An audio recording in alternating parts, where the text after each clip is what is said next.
Mesdames et messieurs, vous êtes nombreux à nous regarder à travers Canal Congo Télévision. Bienvenue dans votre émission Opinion Libre.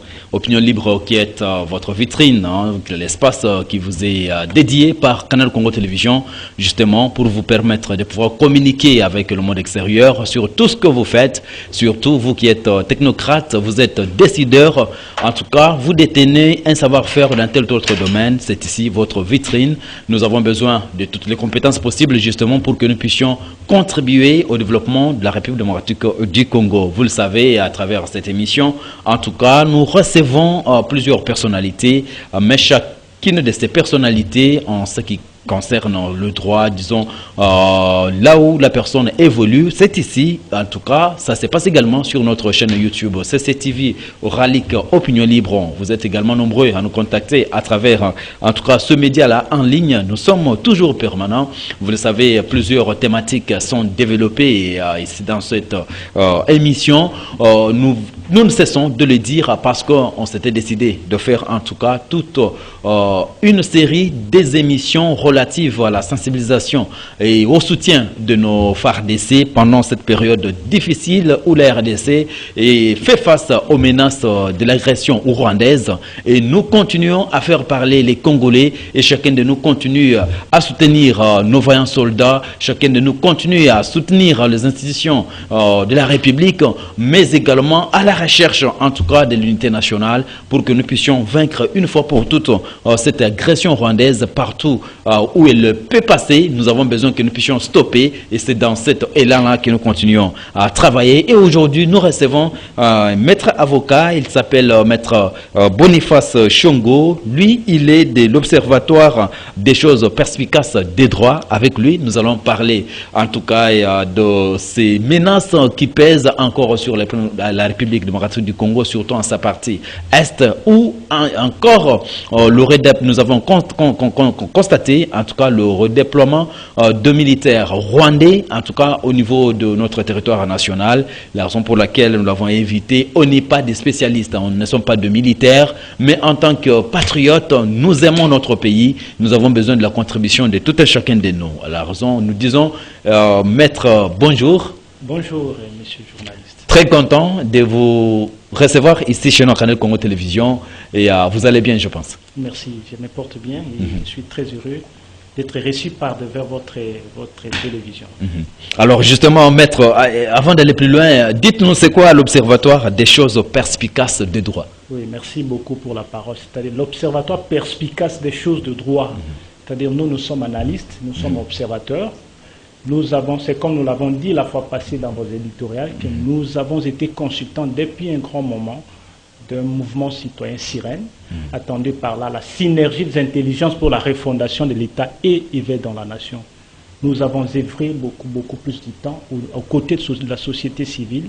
Et c'est par là que va naître cette structure, ce département de l'Observatoire perspicace des choses de droit, comme un département chargé d'analyser les faits dans sa globalité, en fait, de les donner et analyser ensemble avec les autorités, les décideurs, pour qu'afin soit l'État congolais. Alors justement, qui en sont membres? Qui sont les membres de cette structure? C'est seulement le maître avocat, les juristes ou autres, ou bien et vous avez également d'autres personnalités qui... Même vous pouvez l'être membre. Donc tout le peuple congolais. Les portes sont ouvertes. Tout le monde, tout observatoire apolitique peut apporter la pierre à l'édifice pour le bien-être de notre pays.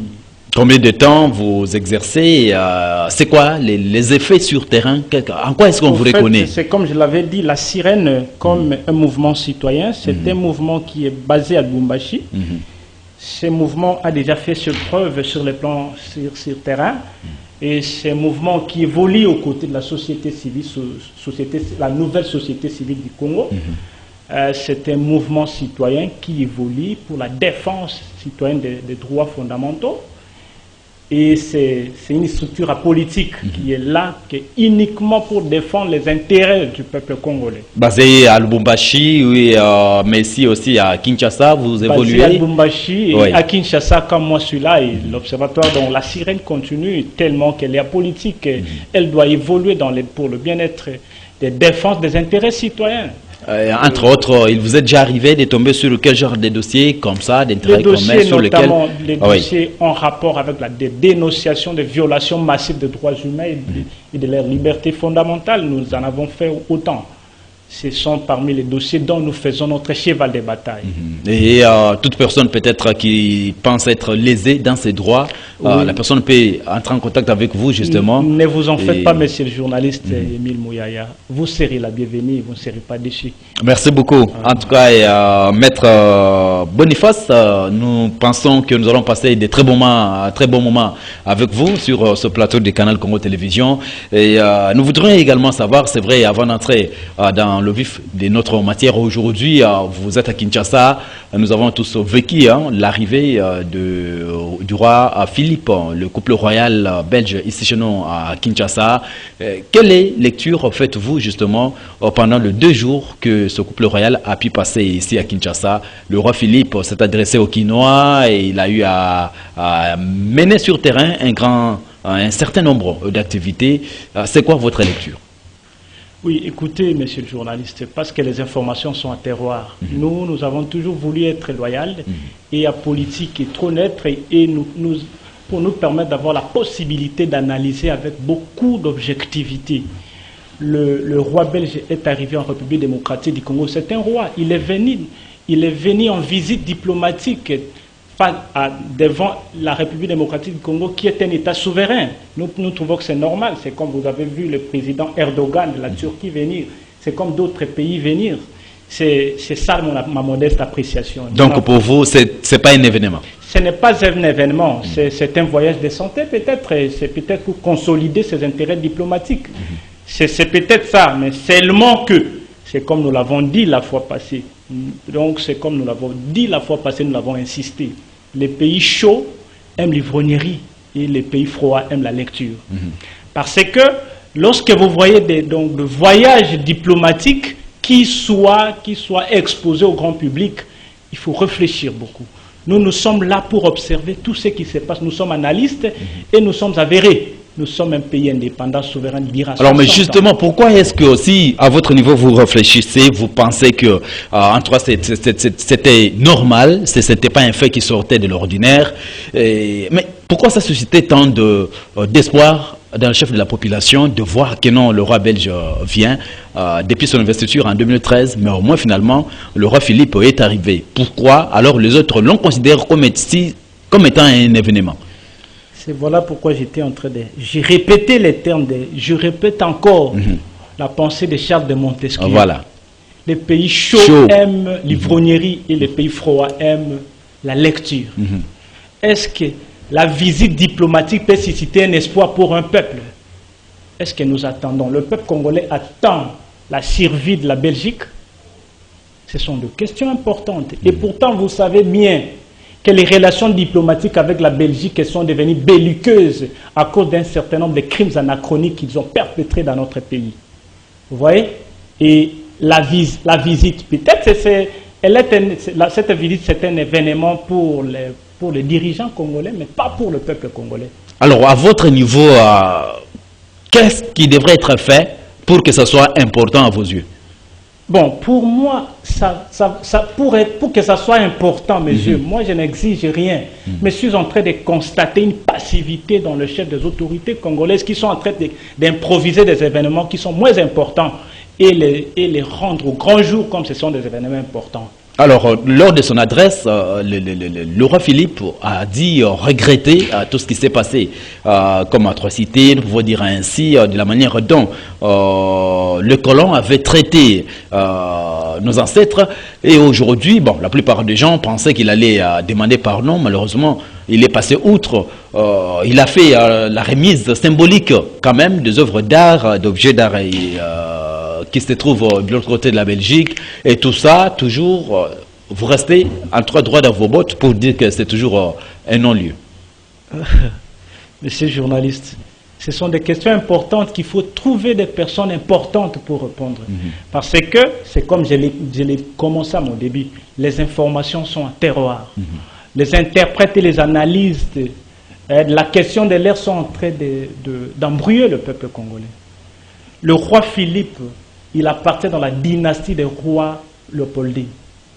Il faut retracer les crimes dont nous avons été victimes à deux périodes. Mais on a dit que nous ne pouvons pas continuer encore à ressasser le passé. Aujourd'hui, il est temps de pouvoir passer à autre chose, beaucoup plus important, la coopération par exemple. Voilà pourquoi il y a les cours d'histoire. Quelle est la nature juridique du cours d'histoire? C'est pour vous permettre de connaître le passé, le présent et préparer l'avenir. Vous êtes face à qui et comment vous devez vous comporter.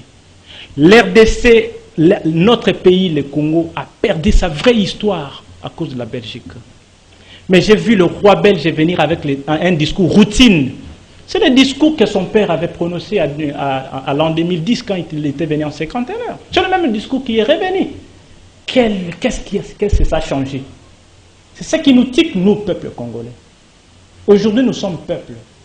La nation, c'est un ensemble de personnes unies par une idéologie. Nous avons subi des tortures, des crimes que l'on n'oubliera jamais dans ce pays. Mais il est venu, il a condamné. Là, vous n'êtes pas, maître Boniface, en train de remuer la plaie quand même. S'il vous plaît. Il est en train de se faire passer pour un passif.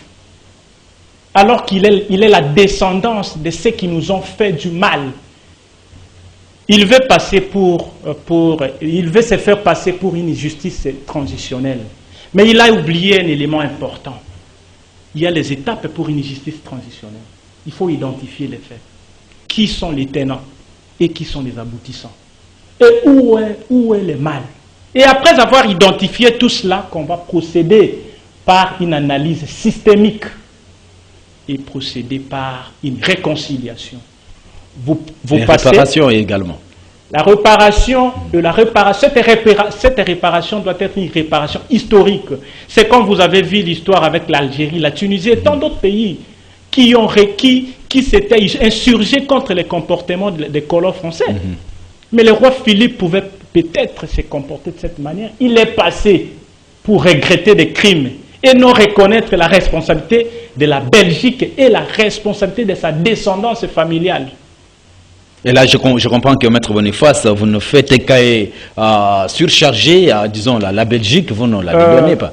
L'histoire, donc, les blessures sont encore trop fraîches pour que nous puissions l'oublier dans notre mémoire. Si les gens vont penser peut-être que cela constitue un film, c'est faux. C'est la vraie histoire de notre pays que la Belgique a tenté d'effacer. Mais peut-être pour renouer de bonnes relations, le roi Philippe a raté la meilleure occasion de dire la vérité au peuple congolais pour que nous puissions l'accueillir. C'est quoi la vérité d'après vous? Qu'est-ce qu'il allait dire? Il fallait d'abord accepter sa responsabilité, la responsabilité d'abord de sa descendance de la dynastie et la responsabilité du Congo belge. J'étais en train de vous parler qu'il y a deux étapes très importante que ces crimes ont été perpétrés. Première étape, c'est l'étape de l'EIC, où son grand-père considérait ces grands territoires comme sa propriété privée. Il était en train d'exploiter pour le bonheur de sa famille, de sa descendance, dont lui, roi Philippe, à ce jour. Des crimes ont été perpétrés, même des commerces triangulaires que nous déplorons à ce jour. Qui par-ci, par-là, nous sommes accusés de racisme et partout. Donc ça veut dire qu'en vous entendre parler... Monsieur le journaliste, oui. Vous voulez me donner le temps parce que ce sont des questions vous avez la parole. Vous avez la parole. La deuxième étape, c'est l'étape du Congo belge, où nous serons asphyxiés jusqu'à même à éliminer nos grands leaders qui avaient même des vraies idées pour ce pays, notamment Lumumba. Et si vous regardez des circonstances anachroniques dans lesquelles Lumumba fit tuer, vous aurez très mal au cœur. Et à ce jour, le peuple congolais est en train de soupirer, se blessir, mais on voit un roi d'un pays appartenant au bloc occidental venir avec des discours diplomatiques, des discours politiques, dogmatiques, magiques, avec comme nature nous faire persuader. Alors vous pensez qu'on a endormi le peuple congolais? Oui, il a raté la meilleure occasion de demander pardon pour que nous puissions l'accepter. Donc vous restez encore sur votre soif? Nous n'avons jamais étanché notre soif. Nous disons à la Belgique que la Belgique nous a rendu un très mauvais service. Il doit revenir pour nous dire la vérité. Qu'est-ce qu'il a fait pour ce pays? Il nous a coupé avec la vraie histoire de notre pays. C'est ça, commençons par là. Alors justement, parce qu'on doit commencer par là, je comprends que ici à Kinshasa, quel que soit tout ce qu'on a vu, hein, quand même, le roi Philippe allait reconnaître le mérite du travail abattu par nos forces congolaises justement lors de la guerre en 1445. Alors quand même, quelqu'un a été décoré et ensuite il est passé au musée justement pour déposer de manière symbolique l'objet d'art qui a été là. Et tout ça, vous dites que c'est une façon de nous saupoudrer. Oui, monsieur le journaliste, vous avez très bien employé les termes saupoudrer. Ça, c'est très important. Ces objets d'art-là, ils doivent nous apporter de preuves que ce sont les éléments d'objets d'art que nous avons besoin pour décoller avec notre pays. Celui qu'on vient aujourd'hui décorer déjà aveugle, sa décoration, même en titre posthume comme président de la République, aura quel impact significatif pour l'avenir de ses enfants. Donc c'est venu de manière tardive. Bon, il ne doit pas jurer de ça. Je suis en train de constater que ça c'est la meilleure façon de travailler des Occidentaux. Ça c'est la meilleure façon de travailler des Occidentaux. Alors, voilà pourquoi j'étais en train de vous dire en prélude que nous, en tant qu'observatoire perspicace des choses de droit, nous sommes en train de remarquer à quel point se marque le chose.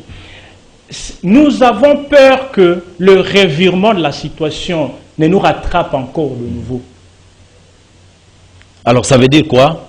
Ça veut dire que la Belgique, nous n'avons jamais rompu les relations diplomatiques avec la Belgique.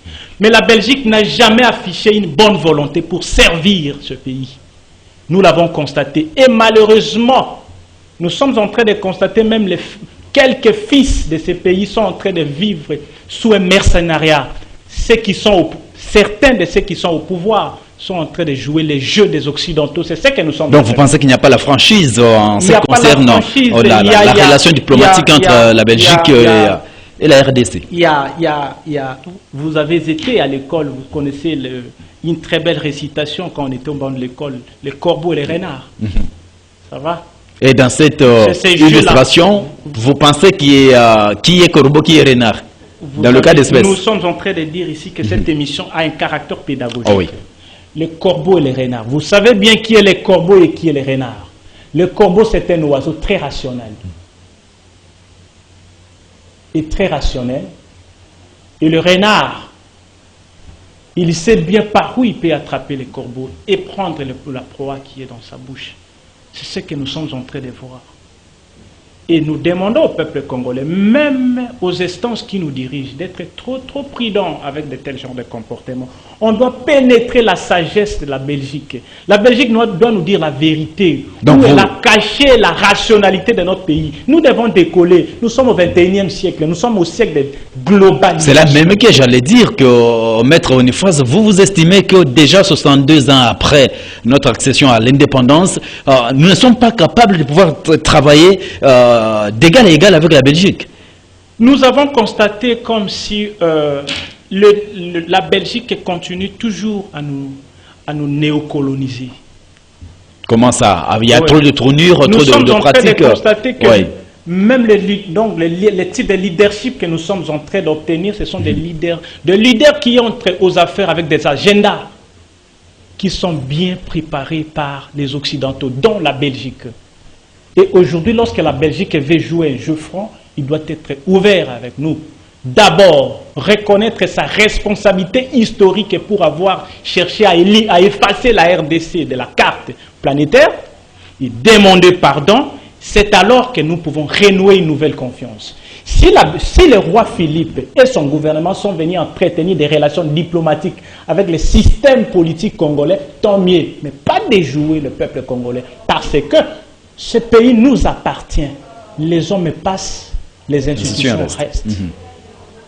C'est bon, Maître Boniface, nous revenons à vous. Mesdames et messieurs, si vous venez de vous joindre à nous, nous sommes sur Canal Congo Télévision et vous êtes dans votre magazine Opinion Libre où nous recevons aujourd'hui Maître Boniface qui est avec nous sur ce plateau. En tout cas, nous sommes en train de parler du passage ici à Kinshasa du roi Philippe, le roi belge, en tout cas qui a eu à mener certaines activités ici à Kinshasa et avec lui, nous sommes en train de comprendre quel est est la responsabilité de la Belgique dans le cours normal, l'évolution de la République démocratique du Congo? Comment est-ce que la Belgique peut nous venir en aide justement pour que nous puissions ensemble évoluer et surtout traiter d'égal à égal en tant que pays et en tant que peuple, en tout cas ce qui va nous faire avancer.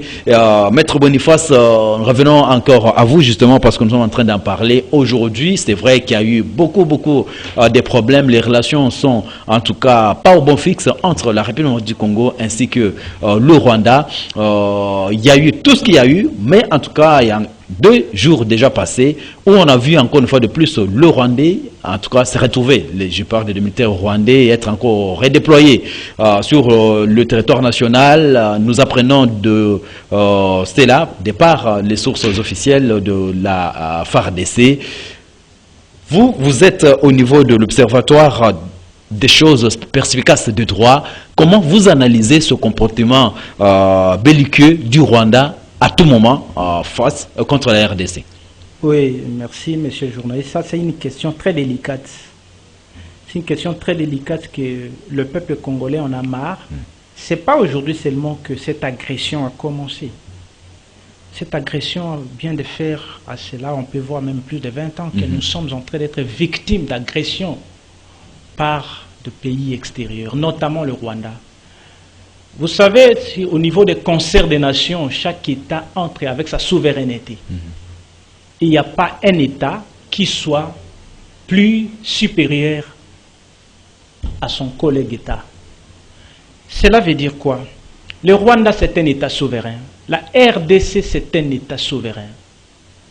Lorsque nous sommes en train d'être agressés, c'est une agression. Cette agression ne laisse inanime aucun Congolais digne de son nom.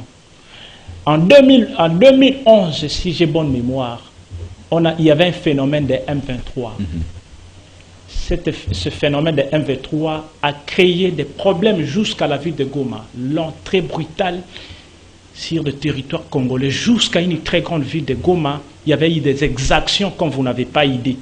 De pourparler. Finalement, Kinshasa avait décidé d'en finir cette situation par les armes. Et vous savez la situation. Et quelques années après là, c'est le M23 qui ressurgit. Ouais. Et après les études par des relations diplomatiques que le président de la République, oui, que nous félicitons, a mené depuis le moment où il était investi comme président de l'Union africaine. Il a essayé un peu d'identifier les faits. Et finalement, nous venons de comprendre par devers tout le monde que le Rwanda constitue la main noire de toute cette insécurité qui est à l'Est. Alors, vous étiez quand même encouragé de voir que toutes les autorités congolaises ont parlé le même langage en désignant publiquement que tout ce qu'il y a comme attaque aujourd'hui, c'est l'armée rwandaise, c'est le Rwanda qui est derrière. Ça, quand même, à haute voix, ça a été dit, c'est quelque chose de très bien. Non, moi je ne dis pas que c'est très bien. Le gouvernement congolais, c'est un État souverain. Avant de proclamer quelque chose, a mis en œuvre tout un service de renseignement pour identifier les faits. Et après identification des faits, on est tombé par cette conclusion selon laquelle le Rwanda nous agresse tour à tour. Et c'est là, cette conclusion, c'est une conclusion véritable parce que le peuple congolais qui vit à Goma l'ont déjà dénoncé tour à tour, que c'est le Rwanda qui est l'ennemi acharné.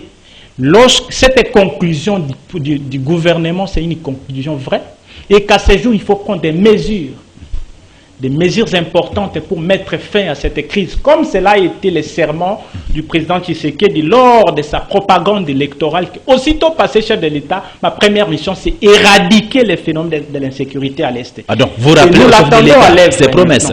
Nous l'attendons à l'œuvre. Ce ne sont pas des promesses, parce que le peuple congolais a droit à une sécurité. J'étais en train de vous rappeler la fois passée que Nicolas Machiavel, dans son ouvrage intitulé « Les Princes », il a parlé qu'il a donné une pensée maîtresse.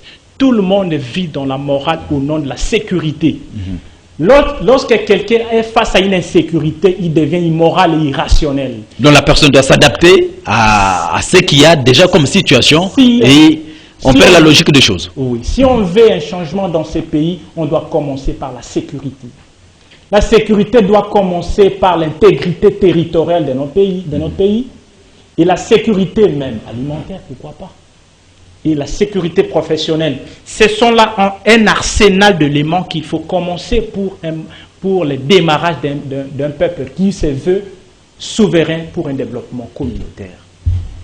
Là, vous pensez que nous sommes loin de là. Bon, vous dites qu'il faudrait que l'on mette sur place des stratégies, justement pour que nous puissions savoir comment attaquer, surtout en finir avec le Rwanda, parce que maintenant on commence à moins parler de, disons, de M23 qui a été considéré comme groupe terroriste.